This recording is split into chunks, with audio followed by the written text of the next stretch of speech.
महाविद्यालयाच्या वतीनं सहर्ष स्वागत. बोधचिन्ह म्हणजे एखाद्या संस्थेची, देशाची, राज्याची किंवा व्यवसायाची ओळख करून देणारे एक विशिष्ट अर्थपूर्ण प्रतीक. बोधचिन्ह हे त्या संस्थेचे नाव न घेताही त्याची जागतिक स्तरावर ओळख निर्माण करते. बोधचिन्ह हे केवळ चित्र नसते, तर त्यामागे एक विशिष्ट संकल्पना आणि विचार असतो. बोधचिन्ह ही स्वतःची वेगळी ओळख सांगतात.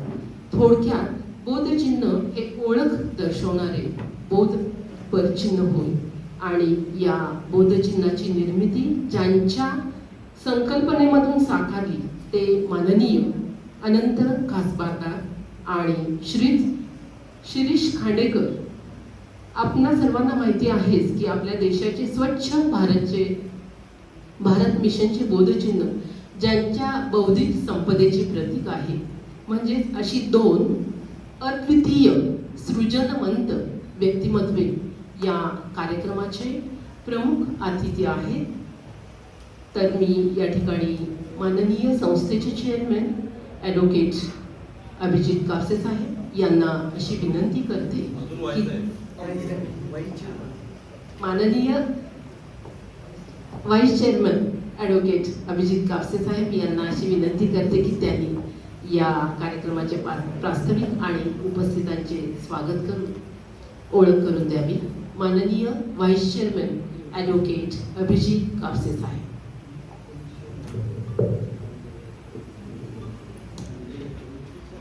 नमस्कार. सर्वांचे स्वागत. वेळ फारच कमी आहे, 12 वाजेपर्यंत कार्यक्रम संपवायचा आहे. त्यामुळं आणि मला फॉर्मॅलिटीज पाळायला आवडत नाही. त्यामुळं मंचावरील सर्व मान्यवर, उपस्थित सर्व मान्यवर, या सगळ्यांचं मी या कार्यक्रमासाठी स्वागत करतो. चेंज इज परमनंट म्हणजे काय? If you don't change you will perish. तुम्ही जर बदलला नाही तर तुम्ही संपणार. तर आपलं कॉलेज किंवा आपली संस्था ही कधी सुरू झाली, आता काय ते लेक्चर देण्याची वेळ नाही. पण आजपर्यंत आपण फार बदललो आहोत असं मला वाटत नाही. त्यामुळं थोडंसं मी जास्त लक्ष घातल्यावर माझ्या अशा लक्षात आलं की जग खूप फास्ट पुढे चाललंय. म्हणजे एज्युकेशन फील्ड ॲज सच हे खूप फास्ट बदलतंय, खूप फास्ट पुढे चाललंय आणि I think we are lagging behind. तर या भावनेतून मला हे लक्षात आलं की आपल्यालाही बदलणं गरजेचं आहे. त्यामुळं सुरुवातीला आता अशी परिस्थिती आहे, जर आपण पाहिलं सगळीकडेच एज्युकेशन फील्ड असेल किंवा इतरही काही बिझनेसेस असतील, कंपन्या असतील, जो दिखता है वही बिकता है. आपण काही विकायचं नाहीये काय, पण याचा मतितार्थ असा आहे की आपल्याकडं खूप चांगलं मेरिट आहे, याबद्दल वाद नाही. पण तुमच्याकडं मेरिट आहे हे बाहेरच्या जगाला समजण्याकरता तुम्हाला मार्केटिंग करायची आवश्यकता आहे. ती गोष्ट बाहेर दाखवणं गरजेचं आहे. आणि आता मोबाईल तेवढे बंद करा प्लीज. आता ते जर दाखवायचं असेल तर basic requirement is your identity. तुमची जर आयडेंटिटी एखाद्या वस्तूमध्ये जर दिसली, म्हणजे उदाहरणार्थ जर तुम्ही स्टार बघितला 3 याचा, तर मर्सिडीज बेन्झ हे कुणाच्याही लक्षात येईल. उदाहरण दिलं मी. असे बरेचसे ब्रँड्स आहेत, असे बरेचसे लोगोज आहेत which have become their identity. नाव सुद्धा खाली लिहायची गरज नसते, नुसत्या लोगोवरून तुमची आयडेंटिटी समजते. तुम्ही काय आहात हे लोगो डिपिक्ट करतो. तुमची विचारसरणी काय आहे ही लोगो डिपिक्ट करतो.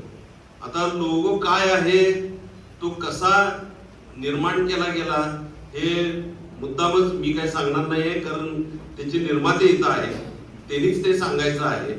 त्यामुळं ते far it is very important आणि फार इंटरेस्टिंग आहे ते सगळं. तर अशा या चेंज मध्ये जो चेंज खूप ड्रास्टिकली होतोय, फास्ट व्हायला लागला. पूर्वीसारखं स्लो चेंज नाहीये, हा चेंज फास्ट आहे. तर या एज्युकेशन फील्ड मधल्या फास्ट चेंजची आपल्याला त्या स्पीडला आपण मॅच होणार आहोत की नाही, हाच महत्वाचा प्रश्न आहे. आणि आपल्याला व्हावंच लागेल. आपण जर त्या स्पीडला मॅच झालो तर आपण या स्पर्धेमध्ये टिकणार आहोत. आणि स्पर्धेपेक्षा सुद्धा I am not much concerned about the competition in education field. I am concerned with the wellbeing of our students. आपली मुलं ही सगळ्यांच्या पेक्षा वेगळी असावीत. आपली मुलं ही, मी नेहमी म्हणत असतो की मुलं, विशेषतः कॉलेज स्टुडंट्स किंवा जी काही मुलं असतील, मुली असतील, हे मांजरासारखी असले पाहिजेत. 90% पडायला पाहिजेत असं काही नाहीये. पण दिल्लीत जर नेऊन सोडलं तर ते पोरग परत कोल्हापुरात व्यवस्थित आलं पाहिजे. म्हणजे मांजरासारखं का म्हणतो मी, कुठनंही टाकलं तर ते 4 पायावर मांजर पडतं. तशी मुलं पाहिजेत आपली, आणि तशी मुलं आपल्याला तयार करायची. त्याप्रमाणे काही अंशी एनसीसी मध्ये तशी मुलं तयार होतात, पण एनसीसी मध्ये 100-100 मुलं आहेत, बाकीच्यांचं काय. तर हा जो चेंज आहे, ह्या चेंजची आपल्याला कंटिन्यू किंवा अभ्रस्त राहणं फार गरजेचं आहे. आणि ह्या संकल्पनेतून त्याची बेसिक रिक्वायरमेंट म्हणून आपण असं ठरवलं की आपला लोगोच नाहीये. ऍक्च्युली जो लोगो आहे पूर्वीपासूनचा, जो इथं दिसतो, हा संस्थेचा लोगो आहे, हा कॉलेजचा लोगो नाहीये. तर आम्ही सुरुवातीला मीटिंग केली आनंद साहेबांच्या बरोबर. ते म्हटले हा सुद्धा खूप छान आहे, त्यावेळेस 1916 मधला आणि चांगला आहे, तो काय बदलाबदली करायला नको, तुमचा संस्थेचा लोगो संस्थेचा राहू दे, त्यात थोडेसे किरकोळ चेंजेस करून मी देतो. कारण आपल्याला कॉलेजचा मात्र वेगळी आयडेंटिटी ही क्रिएट करणं गरजेचं आहे, आणि त्याप्रमाणे त्यांनी करून दिलं. तर बदलती वेळ आणि बदलता काळ हे फार महत्वाचं आहे. यामध्ये जर आपण पाहिलं तर त्याला 2 भाग आहेत. एक अकॅडमिक चेंज ज्याला मी म्हणतो, आणि दुसरा जो भाग आहे हा इन्फ्रास्ट्रक्चरल चेंज, हा दुसरा भाग आहे. नुसताच लोगो बदलला म्हणजे काय सगळं झालं नाही. तर किंवा नुसताच नवीन लोगो मी तयार केला आणि खाली महाविद्यालय लिहिलं चला, असं नाहीये. तर त्याच्या माग गेले 2 वर्षापासून काही विचार आहेत. बऱ्याचशा लोकांनी किंवा आपण सगळ्यांनी मला जे काही माझ्या मनात जे चालू असतं किंवा जे काही मला करायची इच्छा आहे, त्या सगळ्याला तुम्ही अगदी भरभरून मला पाठिंबा दिला आणि माझ्या पाठीवर थाप दिली, त्याबद्दल खरं म्हणजे तुम्हाला सगळ्यांचे धन्यवाद. आता उदाहरणार्थ आनंद साहेब, we are going for green campus. जर आपण आत आल्यावर आपल्याला लक्षात आलं असेल की एकही कागदाचा तुकडा सुद्धा आमच्या कॅम्पस मध्ये पडलेला आपल्याला दिसणार नाही. Our campus is plastic free zone. आमच्याकडे प्लास्टिकची बॉटल चालत नाही, प्लास्टिकची पिशवी चालत नाही, काहीही प्लास्टिक चालत नाही. देन त्यासाठी ते वापरू नये म्हणून बाकी सगळं आम्ही इन्फ्रास्ट्रक्चरल डेव्हलपमेंट केलेले आहेत. त्याच्यानंतर रेन वॉटर हार्वेस्टिंगचं एकूण 6 टप्पे आहेत. त्यातल्या पहिल्या टप्प्याचं काम आमचं कालपासून सुरू झालेलं आहे. So I think we will be the first college in Kolhapur after completion of the rainwater harvesting entire project. त्याच्यानंतर वॉटर कॉन्झर्वेशन आहे, compost pit. We will be in another 6 months. We will be a campus giving zero garbage. So zero garbage campus सुद्धा आपण करायचा प्रयत्न करतोय की जे 6 महिन्यात आपल्याला त्याचे रिझल्ट दिसतील. हे सगळं बरोबर आहे, पण अकॅडमिक्स काय. So we are also changing. आता BA BCom BSc आता नाही चालत. नावडेज मुलं नुसतं BA BCom BSc बघून येत नाही. We need skill development programs, skill डेव्हलपमेंटचे सगळे हे आवश्यक आहे आणि त्याप्रमाणे आपण हळूहळू का होईना पण आपण बदलतोय. वी नीड, आपण मुलांना वेगवेगळ्या स्कॉलरशिप्स देतोय. वी आर एनकरेजिंग स्टुडंट्स, NCCच्या स्टुडंट्सना वेगवेगळ्या स्कॉलरशिप्स आहेत, जिमखाना आहे, स्पोर्ट्स आहे. तर हे सगळे बदल घडत असताना माझं एक ड्रीम आहे की ज्या वेळेला मुलगा आमच्या कॉलेजमधून बाहेर पडेल त्यावेळेला either he will be an entrepreneur on his own किंवा त्याला कुठं ना कुठं हा जॉब लागलेला असला पाहिजे. 100% मुलांना आणि मुलींना. That is my dream. Whether it is possible or not, hopefully it will be possible. आपण त्याचे प्रयत्न करू. कारण एंटरप्रेनरशिप हा फार मोठा आता कन्सेप्ट आलाय की सगळ्यांनाच आता जॉब करायची इच्छा नाहीये, एंटरप्रेनरशिपची इच्छा आहे. सो हे जे बदल आहेत, हे बदल घडत असताना आपल्याला एक आयडेंटिटी क्रिएट करणं गरजेचं आहे आणि त्यासाठी हा लोगोचा ध्यास किंवा लोगोचा अट्टास मी मॅनेजमेंटकडे धरला. मी तसं बघायला गेलं तर मॅनेजमेंटमध्ये जवळजवळ सगळ्यात ज्युनियर मीच आहे, पण तरी सुद्धा या मोठ्या लोकांचे कन्सेंट हा चांगल्या कामासाठी नेहमीच असतो. कधीही त्यांनी मला विचारलं नाही की हे असं का आणि हे का करताय असं. The moment I explain to them की this is what I feel आणि हे आता फ्युचरसाठी आवश्यक आहे, हे आपण करायचं आहे, तर चेअरमन साहेबांनी, सेक्रेटरी साहेबांनी यांनी सगळ्याच मॅनेजमेंटनी त्याला पूर्ण पाठिंबा दिला. विदाऊट एनी हिचकिचाहट त्याला म्हणून काही न करता गो अहेड. आणि त्यांनी दिलेल्या गो अहेड मुळे आज हा आपण दिवस बघतोय की जिथं आपण आपला कॉलेजचा लोगो लॉन्च करतोय. तर अशा या परिस्थितीमध्ये लोगो म्हटलं की निर्मिती ग्राफिक्स हे म्हणजे समीकरणच आहे. त्याला काय दर इज नथिंग. आता त्यांचा मी प्रोफाईल बघितलं तर त्यात 3 डिकेड्स म्हणजे 30 वर्षाचं त्यांनी घातलंय. तर मला अजून आठवतंय की मी वकिलीची सुरुवात केल्यानंतर एक 5-6 वर्षांनाच एकदा आमच्या मानच्या कनेक्शन मधनं आनंद साहेबांच्याकडे गेलो होतो. आय वॉज अ यंग आणि त्यावेळेला सुद्धा आम्हाला ब्रँडिंग करायचं, हे करायचं असं सगळं डोक्यात होतं. Even before 2000. तर त्यावेळेला मी आणि आनंद साहेब बसलो की काय तुला काय पाहिजे म्हटले. मी म्हटलं मला नाव पाहिजे, काहीतरी नाव पाहिजे. ते म्हटले तुझं आहे ना नाव. म्हणजे हाऊ ही थिंक्स. तर काय नाव आहे? कापसे वकील या नावापेक्षा आणि काय तुला पाहिजे, do you need anything else, असं त्यांनी मला सांगितलं. आणि मग त्यांनी ते कापसे वकील अँड असोसिएट्स तिथं के आणि ए हे 2च रेड मध्ये आहेत, कारण के कापसेंचं पण त्याच्यामध्ये असलं पाहिजे. ते 2 रेड मध्ये, बाकी ब्लू मध्ये वगैरे वगैरे आधी कन्सेप्ट त्यावेळेला मला कळला. पण एक त्यांनी मला त्यावेळेला जाणीव करून दिली ऍज अ यंगस्टर. मी I was barely 28-29 years old की कापसे वकील हा ब्रँड आहे आणि हाच ब्रँड तू पुढे न्यायचा आहेस. बाकी काही करायची गरज नाही. फार काही तू विचार करू नको, मी तुला करून देतो, त्याप्रमाणे करत राहा. आणि त्याप्रमाणे आजपर्यंत करत आलोय. कापसे वकील हे कापसे वकीलच आहेत आणि ती लिगसी मी पुढे न्यायचा प्रयत्न करतो. तर निर्मिती ग्राफिक्स हे आता मी सांगितल्याप्रमाणे 3 दशकापूर्वी सुरू झाले, ज्याच्यामध्ये आनंद खासबारदार साहेब आणि शिरीष खांडेकर साहेब हे एकत्र आले. Of course they are a very renowned graphics आणि डिझायनिंग फर्म.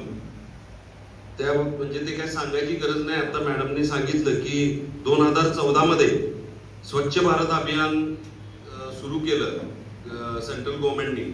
आणि गव्हर्नमेंटने असं ठरवलं की या स्वच्छ भारत अभियानामध्ये त्यासाठी काहीतरी आपल्याला लोगो पाहिजे. ते बघितलं की स्वच्छ भारत एवढं दिसलं पाहिजे. आणि नुसतं नाही, भारतभरातून बरेचसे किंवा खूप त्यांनी म्हणजे स्पर्धेसारखं झालं होतं आणि खूप जणांनी त्यांचे all creative mind from India participated in that. आणि खरोखरच we are so proud the entire, आपण कोल्हापूर असं प्राऊड पाहिजे की त्यांचा जो तयार केलेला लोगो आहे that was selected by the government. आणि आनंद साहेब आणि शिरीष साहेबांचा सत्कार त्यावेळेला ऑनरेबल पंतप्रधान नरेंद्र मोदी साहेब यांच्या हस्ते झाला दिल्लीमध्ये. त्यानंतर किंवा त्यापूर्वी त्यांना they were honored with the first prize in a poster design competition organized by the National AIDS Control Organization under the government of India. That was in the year 1998. म्हणजे त्यावेळेपासून सर त्यांचे. त्यानंतर त्यांना they have received the ASMA award twice. 2 वेळाला त्यांना मिळाला, 1999 आणि 2000 साली. ASMA award in advertising design competition organized by ASMA organization. 2005 आणि 2006 साली सिल्वर मेडल आणि ब्रॉन्झ मेडल टॅग अवॉर्ड यांचे त्यांना गौरवण्यात आलं. त्यानंतर महात्मा गांधी तंटामुक्त गाव जी स्कीम चालू केली महाराष्ट्र शासनानं, तर त्याचं जे एम्ब्लेम आहे ते एम्ब्लेम सुद्धा निर्मिती ग्राफिक्सने बनवलेलं आहे. त्यानंतर बऱ्याचशा नॅशनल डिजिटल लिटरसी मिशन हे मिशन सेंट्रल गव्हर्नमेंटने चालू केलं होतं आणि त्या मिशनचा लोगो सुद्धा निर्मिती ग्राफिक्सने क्रिएट केलेला आहे. तर अशी बरीचशी मोठी यादी आहे, कारण फार मोठं काम आहे त्यांचं. त्यामुळं खरं म्हणजे आपल्या कॉलेजचा लोगो डिझाईन करायचा तर कुणाकडून करायचा, तर त्यांचं नाव ऐकल्यावर म्हटलं नाही बाबा त्यांना कुठं वेळ असणार आहे. खरोखरच म्हणजे ही सो बिझी की नॅशनल नाही, आता he is an international figure आणि इंटरनॅशनल लेवलला त्यांच्या निर्मिती ग्राफिक्सचं काम चालू आहे. त्यामुळं फक्त माझ्या स्वर्गीय आई मांच्या आशीर्वादानं म्हणा किंवा त्यांची खूप पूर्वीपासून आनंद साहेबांच्या बरोबर खूपच जवळचे संबंध होते, साहेबांचे संबंध आहेत, तेवढ्याच संबंधातून त्यांनी यश म्हटलं असावं कदाचित. आणि मग मात्र वी वेंट आहे. त्यामुळे मी श्वेता मॅडम बरोबर आम्ही पहिला गेलो तो आम्ही भेटून आलो. मी त्यांना फक्त एक सांगितलं, त्यांच्या मागं तेवढं लागायचं नाही आणि गडबड करायची. त्यांच्या वेळेप्रमाणे त्यांना काम करू द्या, कधी व्हायचं तेव्हा होऊ द्या आपला लोगो, ज्या वेळेला होईल त्यावेळेला बघू. तर of course she followed that advice. आणि आज आपण आजचा दिवस पाहतो, इथं आलेलो आहोत. तर माझा heartfelt gratitude to Anand sir आणि शिरीष सर की तुम्ही आमच्यासाठी इतक्या छोट्या कामासाठी आपण वेळ काढलेला आहात. तर परत पुन्हा एकदा सगळ्यांचं स्वागत. आणि आपण पुढचा कार्यक्रम सुरू करू. खरं म्हणजे आपण त्यांनी लोगो बनवल्यानंतर त्याचं एक हँडबुक असतं की ज्याच्यामध्ये तो लोगो काय आहे, त्याचं बाकीचं डिझायनिंग काय आहे, कलर स्कीम काय आहे, काय करायला पाहिजे, काय करायला नाही पाहिजे, अशा पद्धतीचं एक बुक असतं. That book will be handed over by him to chairman साहेब, व्हाईस चेअरमन साहेब आणि ऑल दी. आपण पण पुढं सगळेच संचालक आपण पुढं आला तर बरं होईल की त्या दृष्टीनं. पण त्यापूर्वी आय थिंक सत्कार म्हणजे त्यांचं स्वागत करणं क्रमप्राप्त आहे. तर त्याप्रमाणे आपण पुढे जाऊ. धन्यवाद. जय हिंद, जय महाराष्ट्र. धन्यवाद साहेब.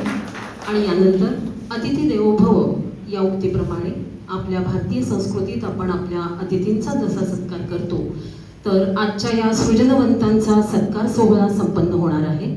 सन्माननीय चेअरमन साहेब यांच्या हस्ते या ठिकाणी त्यांचा सत्कार संपन्न होणार आहे. सर्वप्रथम माननीय श्री अनंत खासबारदार साहेब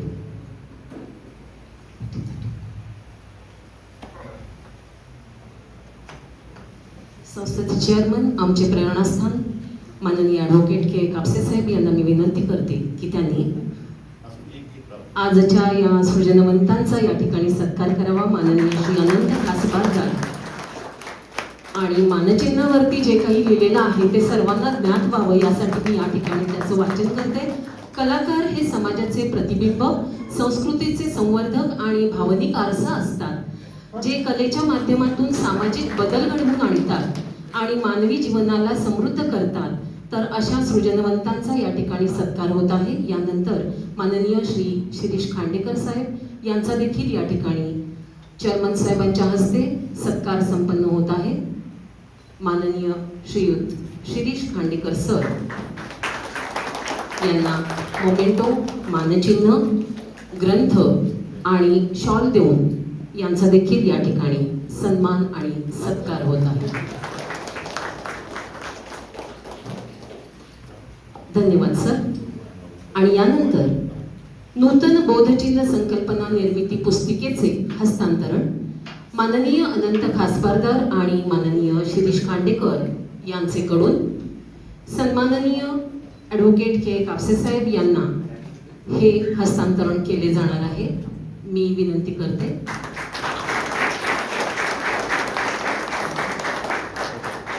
आणि याचे उद्घाटन माननीय कापसे साहेबांनी करावं अशी मी त्यांना विनंती करते. या नवीन बोधचिन्हाचे उद्घाटन चेअरमन साहेबांच्या हस्ते आणि सर्व मान्यवरांच्या हस्ते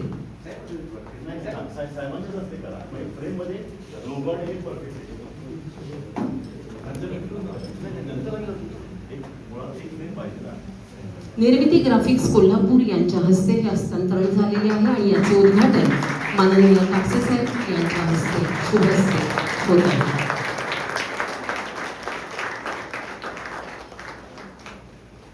धन्यवाद साहेब.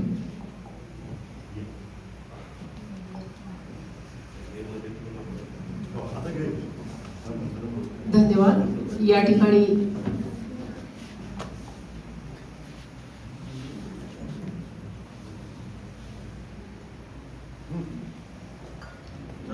बोधचिन्हाचे उद्घाटन औपचारिकरित्या चेअरमन साहेबांनी केलेलेच आहे. आणि यानंतर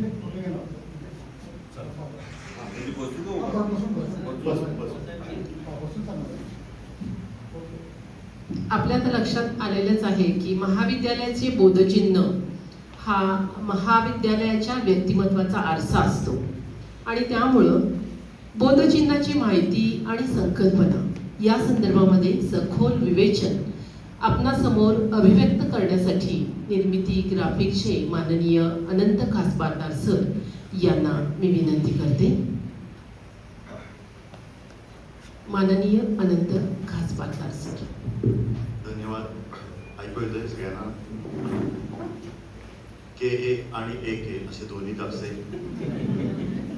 प्राचार्य जोशी सर, सर्व संचालक मंडळ आणि संचालक मंडळाचं विशेष कौतुक म्हणजे नवीन पिढीला आम्ही तुझ्या पाठीशी आहोत असं फक्त न सांगता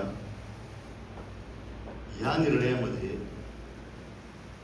अभिजित कापसे यांना त्यांनी जे काही एक विश्वास देऊन ही धुरा वाहण्याचं या बोधचिन्हाच्या निमित्तानं जी सुरुवात केली त्याबद्दल आमच्या पिढीच्या वतीनं मनपूर्वक धन्यवाद. कारण होतं कसं, लाईफ फ्लेक्झिबल पाहिजे असं आपण म्हणतो, परंतु वयाच्या एका टप्प्यावर आपल्याला आपल्या जुन्या अनुभवांच्या सगळ्या ज्या घट्ट अशा गाठी असतात त्या आपल्याच हाताने सोडवायच्या म्हटल्यावर कसं तरी वाटतं. आणि सार्वजनिक जीवनात तर हे पदोपदी जाणवतं, कौटुंबिक जीवनात तर असतंच. परंतु परिवर्तन हा संसारचा नियम आहे, तसंच फ्लेक्झिबल राहणं हा एक जैन धर्माचा खूप मोठा, ज्याला आपण USP असं म्हणूया. अन्यथा काश्मीरच्या खोऱ्याच्या अलीकडून दिल्लीच्या भागातनं व्यापाऱ्याला उंटांवरती घोड्यांवरती थोडं काहीतरी घेऊन हा संपूर्ण देश नव्हे तर संपूर्ण विदेशामध्ये व्यापार उदीम या निमित्तानं ऊन वारा पाऊस प्राणी पक्षी या सगळ्यांना ते तो सगळा काफिला न्यायचा आणि एखाद्या खेडेगावामध्ये एखाद्या दुर्गम भागामधल्या ठिकाणी लोकांना हवं असणारं धान्य वस्तू या विक्री करायच्या. यामध्ये केवळ प्रॉफिट मेकिंग आणि स्वतःचं सर्वायवल अशा दोन गोष्टी नाही आहेत, तर याच्यामध्ये खऱ्या अर्थानं धाडसानं केलेली ही व्यापाराच्या निमित्तानं केलेली मानव सेवा आहे असं मला वाटतं. याचं कारण असं आहे की काय काय लोकांना आपली घरं सोडवत नाहीत किंवा आपला परिसर सोडवत नाही. परंतु संपूर्ण जर आपण ह्या फिलॉसॉफीचा म्हणजे विलास संघवींच्या पुस्तकामध्ये जर आपण बघितलं तर व्यापार उद्यमाच्या निमित्तानं सोसायटी स्थापन करत जाणे आणि सोसायटी स्थापन करत जात असताना तिथलाच एक पार्ट होणं हे जसं महत्वाचं असतं, तरी आपली जी मूल्य आहेत धर्माची, आपलं जे जगण्याची पद्धत आहे, आपली जी स्वच्छ दृष्टिकोन आहे, हा कुठेही न सोडता त्या त्या भागामध्ये जाऊन त्याचा थोड्या थोड्या प्रकारात प्रचार करून त्या त्या प्रकारामध्ये, मी त्याला कन्व्हर्शन म्हणत नाही, तो प्रचार म्हणतो, हा प्रचार करून ही चांगली मूल्य इतर समाजानं घ्यावीत म्हणून जैन धर्मानं जे योगदान दिले त्याला तोड नाही. राजस्थान मधल्या कुठल्या तरी दुर्गम भागामधला एखादा मठ असेल, बिहार मधल्या एखाद्या डोंगरावरचा मठ असेल किंवा मध्य प्रदेश खांडवापासून इकडं आलेल्या मधला जैन धर्मियांचे मठ असतील, या मठाने काय केवळ फक्त धर्मच टिकवण्याचं काम केलं असं नाही आहे, तर गोरगरिबांना आसरा दिलाय, शिक्षण दिलंय, अन्नधान्य दिले, ज्ञान दिले. ज्ञानाचं उदाहरण म्हटल्यानंतर 13व्या शतकामध्ये हंसशास्त्री नावाच्या राजस्थान मधल्या एका जैन मुनीने लिहिलेलं मृगपक्षी शास्त्र नावाचं पुस्तक आहे, जरूर सगळ्यांनी बघा. महाराष्ट्र शास्त्रामध्ये त्याचा अनुवाद केला. काय आहे त्या पुस्तकामध्ये, म्हणजे ज्ञान काय, आपण केवळ मंत्र आणि आध्यात्मिक गोष्टी म्हणजे ज्ञान नाही, तर त्या मृगपक्षी शास्त्रामध्ये उंदराच्या डोळ्याचं मोतीबिंदीचं ऑपरेशन करता येतं आणि त्यासाठी जी टूल्स आहेत त्या टूल्सची ड्रॉइंग्स आहेत. 9 प्रकारचे हत्ती असतात. एक हत्ती प्रचंड प्रामाणिक असतो परंतु तो युद्धामध्ये जिंकू शकत नाही. दुसरा चॅप्टर असतो, तो राजाला कदाचित आपल्या डोक्यावर उडवून लावेल किंवा राजाचं ऐकणार नाही पण शत्रूवर चाल करून जाईल. तर अशा अनेक प्राण्यांच्या जीवनातलं मृग आहेत, सिंहीण आहे, सिंहीच्या गर्भावस्थेमधल्या तिच्या भावभावना आहेत, निसर्गाचं आणि प्राण्यांचं नातं आहे, मनुष्यांचं आणि प्राण्यांचं नातं आहे. हे सगळं ज्या फिलॉसॉफीनं दिलं त्या फिलॉसॉफीनं केवळ काही पुस्तकी ज्ञान दिलं का, तर अजिबात नाही. आणि मग ह्या सगळ्या जैन वस्ती, हे सगळे जैन मठ त्या त्या भागामधले दीपस्तंभ बनून राहिले. आज आपण विचार करूया, आता आपण निपाणी जवळचं जे केंद्र आहे आपल्या घाटामधलं स्तवनिधीचं, की त्यांना आम्ही अंबाबाईचे रक्षक किंवा शहराचे रक्षक मानतो. पूर्वी माझ्या मावशीचं गाव सौंदरगा, आम्ही तिकडून निपाणीला जाताना त्या स्तवनिधी घाटामधून जायचो. ती फिलॉसॉफी असेल, विलास संघवीसारखा असेल, साधू गोयंकांसारखी माणसं असतील, किती प्रचंड काम. आणि उद्योग, व्यापार, तंत्रज्ञान ह्याच्यामध्ये जर जे योगदान आहे, ह्या योगदानातून हितं मिळणारं, माझ्याकडं मला मिळणारं प्रॉफिट, माझं उत्पन्न पुन्हा समाजाला वेगवेगळ्या सामाजिक परिस्थितीतून शिक्षण, कला, क्रीडा, सामाजिक क्षेत्र यातून परत देणं, हा जो काही एक संस्कार आहे, या संस्कारातलाच एक जो भाग आहे तो म्हणजे शिक्षणाचं दान करणं, शिक्षण देणं. आपल्या संस्थेच्या या सगळ्या फिलॉसॉफीचा जर विचार केला तर एका बाजूनं प्रतिकूल असणाऱ्या कोल्हापूरच्या या सगळ्या भागामध्ये, की जिथं मुळात सधन गोष्टी आहेत, शिक्षणाचा एक फार मोठा शिक्षणाची फार मोठी क्रांती नाही. याचं कारण ठेविले आनंद तैसेच राहावे, धनधान्य भरपूर आहे, तेल तूप भरपूर आहे, गाई गुरं भरपूर आहेत, समाधानी समाज म्हणून आपला संपूर्ण जिल्हा हा पूर्वीपासून ओळखला जातो आणि आज येतोय. मग अशा समाधानी समाजामध्ये एखाद्या व्यापाऱ्याच्या मुलानं वयाच्या परत 12व्या-13व्या वर्षी दुकानातच येणं आणि मग पुन्हा तेल आणि धान्यच विकत घेणं, विकणं आणि पुन्हा संसार सेट झाल्यानंतर पुन्हा नवीन कुणीतरी येणं, हे चक्र अपेक्षित होतं. परंतु अशा समाजाला, की जो केवळ व्यापार ओरिएंटेड आहे, अशा समाजाला नाही, तुझ्याकडे काही हे सोडूनच्या काही गोष्टी आहेत आणि यू हॅव टू लर्न, तुला काहीतरी शिकलं पाहिजे, हे आचार्यांनी जे घालून घेतलेलं तत्व होतं. या तत्वातनं पुढं निर्माण झालेली आपली शिक्षण संस्था आज अशा वळणावर उभी आहे की जी शिक्षण संस्था एका बाजूला जागतिक सगळी केंद्र, विज्ञानाची केंद्र तयार होत आहेत, जगामध्ये सगळी वेगळी बाजारपेठ आपल्याला खुली होती आहे, आणि एका बाजूला आपली जैन फिलॉसॉफी ही आपल्या हाताशी धरून मनगटात मात्र आणि डोळ्यासमोर मात्र संपूर्ण जगाचं चॅलेंज घेऊन आपण होतोय. आणि ह्या नेमक्या उंबरठ्यावरती हे बोधचिन्ह आपण स्वीकारतोय आणि बोधचिन्ह आपण वापरतोय. काय आहे या बोधचिन्हामध्ये? तर या बोधचिन्हामध्ये सगळ्यात एक बघितलं तर मध्यभागी एक दीपस्तंभ दिसतो की जो जैन बस्तीच्या दारामध्ये, हा पिढ्यानपिढ्या त्या भागामधल्या वाटसरूला एक वादळ वाऱ्यामध्ये लक्षात येतं, इथं जैन बस्ती आहे, मला मूठभर तांदळाचा भात काचना मिळेल, मला आसरा मिळेल. मला भजन करायला जागा मिळेल, मला माझी मनशांती मिळेल. न जाणे अज्ञात कोणतरी प्रवासी त्या पूर्वीच्या काळी जैन बस्तीमध्ये जात असताना एक सेकंदभर बैलगाडी घेऊन थांबला, आत आला, त्यांना संध्याकाळची वेळ झाली. आचार्यांनी सांगितलेल्याप्रमाणे विद्यार्थ्यांनी पटकन तो दिवा तिथं प्रज्वलित केलाय आणि त्या दिव्याकडे बघत तो त्याचे श्रम विसरलाय, तो त्याचा त्रास विसरलाय, आज कुठं आलो आणि उद्या कुठं जायचं हे विसरलाय आणि त्याला एक चांगलं समाधान मिळालंय, त्याची वेगळ्या अर्थाची भावविश्वासी समाधी लागली. हा केवळ दीपस्तंभ किंवा मानस्तंभ नाहीये, तर हा अशा सगळ्या पांथस्थांसाठी, ज्ञानार्थी लोकांसाठी एक कायमस्वरूपी स्टर्डी झालेला हा एक जो दीपस्तंभ आहे, तो स्टर्डी असा दीपस्तंभ आहे. आणि त्याच्या डाव्या आणि उजवीकडून निघालेली जी वेलबुट्टी आहे किंवा ज्याला आपण जी पानं आहेत असं जी म्हणतो, ही बॅलेन्स या तत्वाला स्पर्श करतायत. कारण वरच्या बाजूला आपण तराजू सारखा एक पान तयार केला, म्हणजे ह्यातलं एक पान मोठं झालं तर त्यातलं एक पान लहान होणार आहे. हे जरी असलं तरी निसर्गानं जो काही एक ताळ, तंत्र, तोल आणि अस्थेटिक सांभाळलेलं आहे ते अस्थेटिक आहे. तुम्हाला आश्चर्य वाटेल, मी इथं या ठिकाणी बसलो आणि माझ्यासमोर एक आडवी खिडकी आहे. तुम्ही जाताना प्रत्येकाने या ठिकाणी उभारून बघा. मी विचार करत होतो की त्या खिडकीच्या मागं मानवनिर्मित इमारत आहे आणि तिथं सगळ्या वस्तू या कशा डिस्ट्रॉय करून टाकल्या, ती कुणाची असू दे माहित नाही. एक बारडी आहे, त्याच्यावर तिरकी शिडी आहे, बाजूला एक चौकोनी बॉक्स पडलाय, तारा पडल्या, ही सगळं असं. आणि त्याच्या समोर एक झाडाचं खोड आहे. त्या झाडाच्या खोडामध्ये 9 ते 10 हिरवीगार पानं आपल्याला उन्हाळ्यात बघायला मिळतात. त्या पानांमधली लय, ती दिसताना पानं फक्त 7-8च पानं आपल्याला दिसतात, पण त्या सगळ्या मानव निर्मित जे काही मागे डिस्ट्रॉय जे आहे, जे अव्यवस्थितपणा आहे, त्याला ती पानं बॅलेन्स करतात. मागासपासून मी अर्धा तास बघत होतो की डोळ्याला समाधानकारक ज्याला जेव्हा आपण निसर्ग बघतो, तर ते झाड म्हणजे हा दीपस्तंभ आहे. जसा आपला दीपस्तंभ उभा आहे तसंच ते झाड उभं आहे. तुम्ही प्रत्येकाला जाताना ह्या लेवलवरनं बघा, म्हणजे ते दिसेल की त्या एका झाडानं त्यातली सगळी अव्यवस्था, अशांतता, जे काही गडबड झाली आहे सगळी मागची, मानवनिर्मित तिथं ग्रील आहे, परंतु त्या झाडातली जी मजा आहे ती त्या झाडातलीच मजा आहे. तर ती झाडातली मजा या दीपस्तंभामध्ये.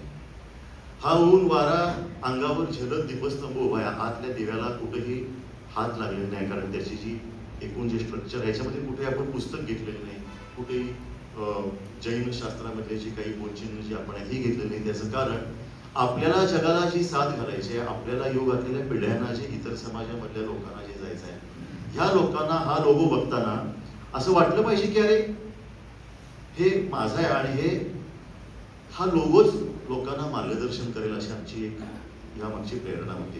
त्यामुळे या लोगोमध्ये हा लोगो वेलकमिंग आहे, हा लोगो आश्वासक आहे, हा लोगो मिरवावा असा आहे.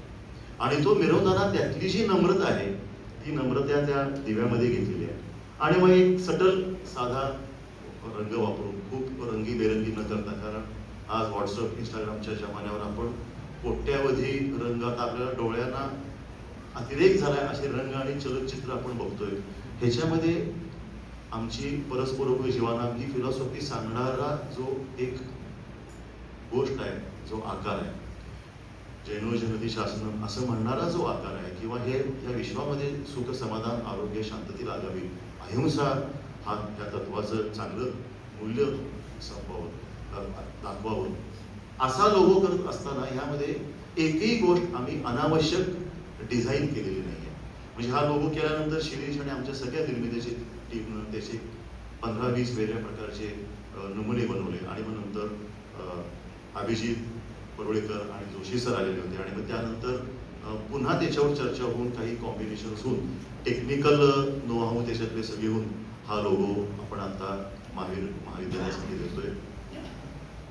यामध्ये जर विचार केला तर केवळ महावीर ध्यानस्थ बसलेत हीच त्यांची प्रतिमा नाही आहे, तर जळी जळी काष्टी पाषाणी आपण जसं म्हणतो की देवाचं अस्तित्व असतं, तसं ह्या लोगोतल्या प्रत्येक आकारामध्ये भगवानांचं अस्तित्व आहे. मध्ये तेच ज्ञानदीप होऊन आपल्याला काही सांगतायत, तेच बॅलेन्स होऊन आपल्याला वरच्या बाजूला एकूण तोल या विषयाकडे सांगतायत, ताल या विषयासाठी सांगतायत, आणि तेच तुला दोन्ही बाजूनी तुझ्या भुजा ज्या आहेत ह्या वरती नेत राहायच्या आहेत. अशा प्रकारे भगवानांचं जे काही तत्वज्ञान आहे त्या तत्वज्ञानाचं सार ते तसं खूप मोठं आहे, प्रचंड वाचेल तेवढं बोलेल तेवढं आणि समजून घेईल तेवढं कमी आहे. परंतु बोधचिन्हासारख्या ठिकाणी जसं आपल्याला हा विचार करावा लागतो तसा हे बोधचिन्ह बघणार कोण हाही विचार करावा लागतो. समजा हे बोधचिन्ह आता आपल्या ऍडमिशनचं एक फ्लेक्स आहे आणि ते रिक्षेच्या मागे लागले, तर लोकांना ते समजलं पाहिजे. हे बोधचिन्ह आपण व्हॉट्सअपवर टाकले, लोकांना समजलं पाहिजे. हे बोधचिन्ह आपण एम्ब्रॉयडरी करून विद्यार्थ्यांसाठी केलं, आपल्या ट्रॉफीवरती दिलं, आपल्या लॅपटॉपवरती ठेवलं, आपल्या महाविद्यालयाच्या प्रांगणामध्ये ते लावलं. झाडाला डिस्टर्ब न करता गॅदरिंगच्या वेळी समजा त्याचे काहीतरी वेगळ्या प्रकारे काड्यांमधनं किंवा नैसर्गिक वस्तूंमधनं तयार केली. आता आपण प्लॅस्टिक मुक्ती म्हणतोय, समजा आम्ही गावातलं प्लॅस्टिक गोळा करून त्या प्लॅस्टिकचे काहीतरी म्युरल तयार करून त्याच्यावर आमचं बोधचिन्ह लावलं. असंख्य प्रकारे हे बोधचिन्ह लोकांशी कम्युनिकेट करत राहील. याला आता पण कुठलं वाक्य कॅरी केलेलं नाहीये, परंतु त्याच्यावरही आता आपलं चर्चा होईल. तर असा हा सगळा हा केवळ बोधचिन्हाचा प्रवास नाहीये, तर हा प्रवास आजवर ज्या पूर्वसुरींनी ही संस्था मोठी व्हावी म्हणून रक्ताचं पाणी केलंय, त्या पाण्यातनं उगवलेली ही झाडं आहेत. ज्या लोकांनी आपल्याला स्वतःला कष्ट घेऊन हा न्यायाचा आणि ज्ञानाचा तराजू सतत बॅलेन्स कसा राहील बघितलंय, त्या पिढीच्या योगदानाचा हा लोक आहे.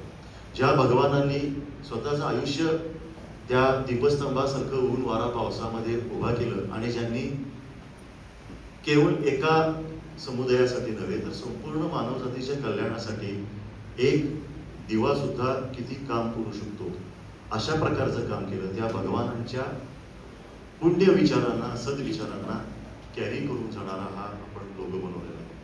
हा का बनवला तर फिलॉसॉफिकल बेस असलेलीच आपली ही संस्था आहे. आपण तयार प्रचंड मोठ्या इमारती टेंडर सिस्टीमनं विकत घेऊन हजारो रुपये जास्त देऊन शिक्षकांना कुठल्या तरी ठिकाणून आणून आणि प्रचंड मोठी जाहिरातबाजी करून मुलांना फक्त निळे निळे जर्किन आणि ड्रेस देऊन आणि कॉर्पोरेट कल्चर तयार करून ही संस्था उभी केलेली नाही आहे. तर या संस्थेमध्ये या शहरामधल्या या परिसरामधल्या या समाजामधल्या अनेक व्यक्तींचं जे प्रचंड योगदान आहे, ते योगदान म्हणजेच ह्या आपल्या धर्माची ही फिलॉसॉफी आहे. आणि ती फिलॉसॉफी दाखवण्याचं एक पुण्याचं काम आम्हाला संस्थेनं दिलं, अभिजितने दिलं. हे आम्ही आमचं पुण्याचं काम मानतो. याचं कारण असं असतं की मगाशी म्हणत असं व्यावसायिक क्षेत्रामध्ये पैसे येत असतात, पैसे जात असतात, तो एक वेगळा भाग असतो. आज रात्री मी झोपताना मला जे समाधान मिळणार आहे की आज ह्या बोधचिन्हाचं अनावरण झालं, ते आज माझ्या अकाउंटमधून किती पैसे मला मिळाले याच्यापेक्षा कितीतरी शतपटीनं जास्त असणार आहे. आणि हे समाधान मला आणि शिरीषला आणि आमच्या परिवाराला संस्थेनं दिल्याबद्दल मी संस्थेचे अत्यंत मनपूर्वक आभार मानतो. हे बोधचिन्ह एक वेगळ्या प्रकारच्या यशाचं, वेगळ्या प्रकारच्या नवीन सुरुवातीचं प्रतीक ठरणार आहे. आणि कसा योग बघा की आपल्या इथं ह्या लॉबीमध्ये ह्याच सगळ्या फिलॉसॉफीची दगडावरची म्युरल्स आहेत. त्या म्युरल्समधूनच तयार झालेलं हे अंतिमतः एक सत्य आहे. आणि बोधचिन्ह शाश्वत ऊन वारा पाऊस संकट अडचणी ह्यातनं मार्ग काढत काढत पुढे गेलेल्या एका मोठ्या शिक्षण चळवळीचं, संस्कार चळवळीचं, धर्म चळवळीचं एक चांगलं प्रतीक म्हणून आम्हाला देताना तुम्हाला आनंद होतोय. धन्यवाद, मनपूर्वक धन्यवाद.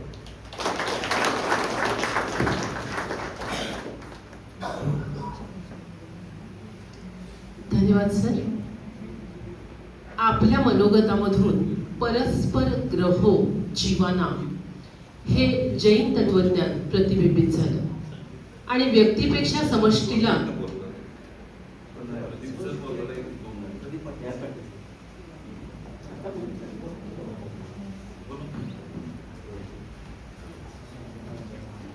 धन्यवाद खासबातदार सर. आणि या ठिकाणी पाटील अचानक मला जरा बोलावं इच्छा झाली. तर आता सरांनी जे सांगितलं हे या बोधचिन्हामध्ये जैन धर्माचा कुठेही त्यांनी संपर्क घेतलेला नाही आहे. तर त्याच्यामध्ये त्यांनी त्या मानस्तंभ म्हणा किंवा दीपस्तंभ म्हणा त्याच्यामध्ये तो दिवा ठेवलेला आहे. तो सर्वसामान्य जनतेचा अंधार चिरून त्यांना एक रस्ता दाखवण्याचा किंवा विज्ञानाचा किंवा एक शिक्षणाचा एक पर्याय त्यांना दिलेला आहे. आणि हाच धागा त्यांनी जो धरलेला आहे तो आता तिने कशा पद्धतीने धरला मला माहित नाही, पण आमच्या जैन धर्माचं जे उच्च हे आहे नमोकार मंत्र जे आहे, त्या जैन धर्माच्या नमोकार मंत्रामध्ये कुठेही जैन धर्माच्या कुठल्याही तीर्थंकरांचा किंवा कुणाचाही त्यामध्ये उल्लेख नाही. तर त्यामध्ये फक्त साधू संत आर्यंत आणि सिद्ध पुरुष यांना नमन केलेलं आहे. मग ते कुठल्या धर्माचे आहेत असं नाहीये. प्रत्येक धर्माच्या कुठल्याही आर्यंताला, सिद्धाला, साधूना आणि यांना ते नमन केलेलं आहे. तर त्याच्यामध्ये कसा धर्माचा भाग नाही आहे त्या नमोकार मंत्रामध्ये. तसंच या याच्यामध्ये या दीपामध्ये सुद्धा किंवा या लोगोमध्ये सुद्धा कुठलाही धर्माचा त्यांनी लवशेष घेतलेला नाही. तर एक सर्वसामान्य आपल्या जनतेला एक रस्ता दाखवण्याचा, अंधार चिरून जाण्यासाठी तो दिवा तिने दाखवलेला आहे असं मला त्यातनं वाटलं, म्हणून मी 1-2 शब्द बोलतो. धन्यवाद सर. आणि खासबारदार सरांना परत एकदा मी म्हणते की व्यक्तीपेक्षा समष्टीला उच्च मानणाऱ्या धर्ममूल्यांबद्दल आपण या ठिकाणी विवेचन केलं आणि महाविद्यालयाचं बोधचिन्ह सुद्धा याबद्दलच सांगतं आणि त्यामुळे त्याच्यामध्ये अनेक गर्भित अर्थ आहेत असंही आपण प्रतिपादन केलेलं आहे. आणि बोधचिन्हामधील निरंतर चालणारा दीप हा समाजातील सर्व प्राणीमात्रांना अस्वस्थ करतो किंवा दिलासा देतो असं वाटते. आणि खरोखरच हा दीप हा एका समग्रतेचं प्रतीक आहे आणि त्यामुळे खरोखरच आपलं मनोगत आम्हा सर्वांसाठी अत्यंत प्रेरणादायी आहे. धन्यवाद सर पुनश्च एकदा. आणि यानंतर आपल्या संस्थेचे आधारस्तंभ आणि चेअरमॅन माननीय ॲडव्होकेट के कापसे साहेबांना मी अशी विनंती करते की त्यांनी आपलं मनोगत या ठिकाणी व्यक्त करावं आणि आम्हाला मार्गदर्शन करावं. माननीय चेअरमॅन ॲडव्होकेट के कापसे साहेब.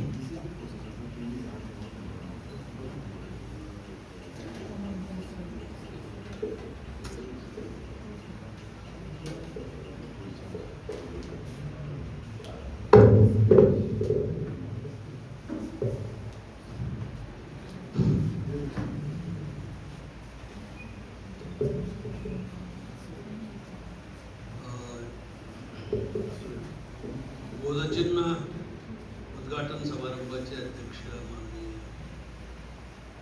मोहनराव घरगटे, ज्यांनी हे बोधचिन्ह तयार केलं ते आनंद खासबारदार व शिरीष खांडेकर आणि त्यांची टीम, त्याचप्रमाणे या संस्थेचे व्हाईस चेअरमन, सेक्रेटरी, संचालक मंडळ, विद्यार्थी, प्राध्यापक या सर्वांचं स्वागत करतो. बोधचिन्ह हे कोणत्याही एका धर्माचं, अगर कोणत्याही एका तत्वाचं असं प्रतीक नसून मानव जातीच्या विकासासाठी आणि मानव जातीच्या उत्कर्षासाठी मानवाला काय करावं लागेल या संबंधीचं हे बोधचिन्ह आहे. आत्ताच सांगितल्याप्रमाणे मंगलचरण जे आहे जैन तत्वज्ञानामध्ये, ते कोणत्याही ऋषी मुनी अगर कोणत्याही नावाचा नाही. नमो अर्यंतानम, अर्यंत जे आहे त्यांना नमो, नमो सिद्धानम, नमो ओवच्छाया, नमो लोय सर्व साधू, सर्व साधू संतांना ज्यांनी समाजासाठी काम करतायत त्यांना वंदन करतो. आणि पुढे असं येसो पंचनमोकारो सर्व पाव पनास, असं हे पंचनमोकार आहे की ज्यामुळे सर्व काही पाप असतील ती निर्मूलित होईल आणि मंगलांचे सर्वेसी, सर्वांचं मंगल हो, एखाद्या व्यक्ती, एखाद्या समाजाचे किंवा एखाद्या पंथाचे असे नाही. मंगलम सर्वेसी परमं हवई मंगलम. केवळ मानवामध्ये जीव आहे असं नाही, प्राण्यांमध्ये आहे, पक्ष्यांमध्ये आहे एवढंच नाही, तर जैन तत्वज्ञानानुसार वृक्ष वेलींच्या मध्ये सुद्धा आहे, जीव आहे. आणि ही जी संकल्पना आहे ती नंतर आता मान्य होत चाललेली आहे. या सर्व तत्वज्ञानांचा सार एकत्र करण्यासाठी घेतलेले सर्व पर्याय म्हणजे सर्व प्रयत्न खासबारदार साहेबांचे अनंत आणि नरेंद्र हे दोघे बंधू, त्यांचे पिताजी एक अत्यंत तत्वनिष्ठ आणि एक अतिशय खंबीर वृत्तीचे असे वकील होते. त्यांच्याबद्दल मला फार आदर आणि स्नेह. ठराविक खुर्ची, आराम खुर्ची होती, इथे ते येणं, आपलं काम करणं, सत्याबद्दल अत्यंत आदर असणारी हे अशी. त्यांच्याबरोबर अनेक कामं मी केली, तर त्यामध्ये मला सांगायला अतिशय आनंद होईल की कुठल्याही प्रकारे खोटेपणाचा आव त्या ठिकाणी आणला नाही, उलट तसं मांडण्याचा प्रयत्न केला नाही. एखाद्या वेळेला एखाद्या कामात जर तथ्य नसेल तर तथ्य नाही असं स्पष्टपणे सांगणारे एक अत्यंत सुसंस्कृत, ध्येयवादी आणि अतिशय कष्टाळू असे एक वकील होते. त्यांच्याबद्दल अत्यंत आदर. त्यांचा एक गुण मी आपल्याला सांगतो.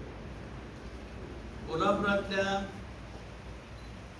अनेक बँकांपैकी एक प्रसिद्ध बँक अशी आहे, ती म्हणजे महालक्ष्मी कोऑपरेटिव्ह बँक. प्रत्येक ठिकाणी, प्रत्येक बँकांमध्ये पॅनल्स आणि हे ते असं होऊन निवडणुका होतात, निवडून येणारे येतात. पण खासबारदार साहेबांनी त्या बँकेमध्ये सतत 30 ते 35 वर्ष संचालक म्हणून काम केलं. पण कोणत्याही निवडणुकीमध्ये ते कधीही कोणत्याही व्यक्तीला म्हणजे सभासदाला मला मत द्या म्हणून सांगितलं. आणि त्यांचं म्हणणं असं होतं की माझं कर्तृत्व, माझे प्रयत्न, माझं काम बघून सभासदांनी मत द्या. आणि मी आपल्याला सांगतो, कधीही त्यांनी जाहिरात केली नाही, कधीही कोणाकडे गेली नाही, पण सतत ते निवडून येत असत. कोणत्याही पॅनलमध्ये गेले नाही. त्यांचा स्वतःचा, कारण इतकं प्रामाणिकपणाचं त्यांचं वागणं होतं, बोलणं होतं आणि कृती होती. आणि हे सगळे संस्कार अगदी निश्चितपणाने अनंताच्या याच्यात आलेले आहेत असं मला निश्चितपणाने वाटतं. ते माझे काका, माझे वडील प्रायव्हेट हायस्कूलला सॉरी आणि ते माझे काका. परंतु हे घराणं जे आहे, हे घराणं जर बघितलं तुम्ही तर हे असं घराणं आहे. तर या लोगोमध्ये जे तुम्ही सांगायचा प्रयत्न केला की ज्ञान हे कसं जावं, कुणाकडे जावं, काय जावं याबद्दल तुम्हाला आश्चर्य वाटेल. ही संस्था स्थापन झाली, ही व्यापारी,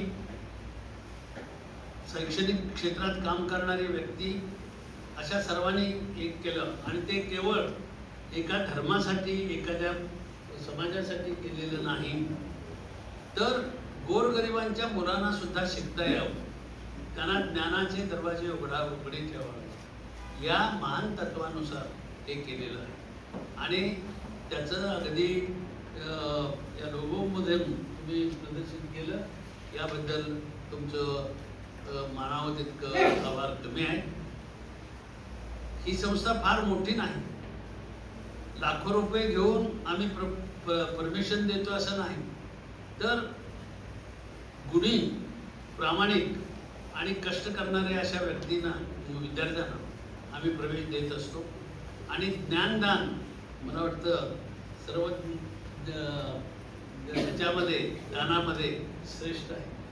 आणि ते दान आम्ही अगदी जास्त गाजाबाजा न करता समाजापर्यंत पोचेल याची खबरदारी घेतो. आणि ते काम तुम्ही या लोगो म्हणून करताय आणि केलेलं आहे. याबद्दल तुमचे धन्यवाद असं सांगून मी माझी चर्चा संपतो. धन्यवाद साहेब.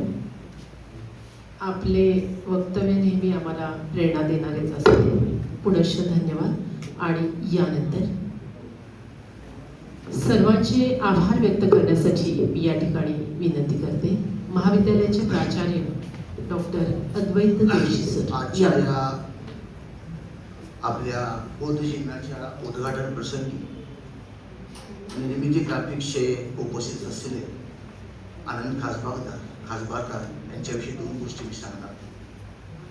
अनंत खासबारकर हे माझे फार जुने मित्र आहेत.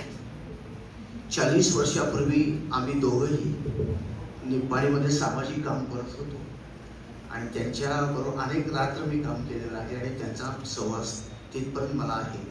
मला अभिमान आहे की माझा मित्र एवढा मोठा झालेला आहे. अनंत मी त्यांना आनंदच म्हणतो कारण खूप वर्षापूर्वीची मैत्री आहे. अनंत खासबारदार आणि शिरीष खांडेकर साहेब इथं आले आणि त्यांनी अत्यंत मार्मिक शब्दामध्ये या बोधचिन्हाचा आपल्याला असं एक मार्गदर्शन केलं. त्याबद्दल मी त्यांचे आभार मानतो. आमचे मार्गदर्शक संस्थेचे चेअरमन आदरणीय ॲडव्होकेट के कापसे साहेब यांनी अत्यंत थोडक्या शब्दामध्ये आम्हाला मार्गदर्शन केलं. याच्याबद्दल मी त्यांचे आभार मानतो. व्हाईस चेअरमन माननीय अभिजित कापसे साहेब यांनी पुढचा आगामी वर्ष कसा असणार आहे जाता जाता झलक दिलेलं आहे. त्यांचं नेहमीच मार्गदर्शन आहे. त्यांचेही मी आभार मानतो. व्यासपीठावर उपस्थित झालेले या कार्यक्रमाचे अध्यक्ष माननीय मोहनराव घरकाटे साहेब यांचेही मी आभार मानतो. प्रदीप पाटील साहेब आहेत, ॲडव्होकेट पाटील आहेत, अकोलकर साहेब आहेत, अतुल पाटील साहेब आहेत, कापसे वहिनी यांनी आलेले आहेत आणि आपल्या सर्वांचे मी आभार मानतो. आणि हा कार्यक्रम अध्यक्षांच्या परवानगीने संपन्न झाला असं जाहीर करतो.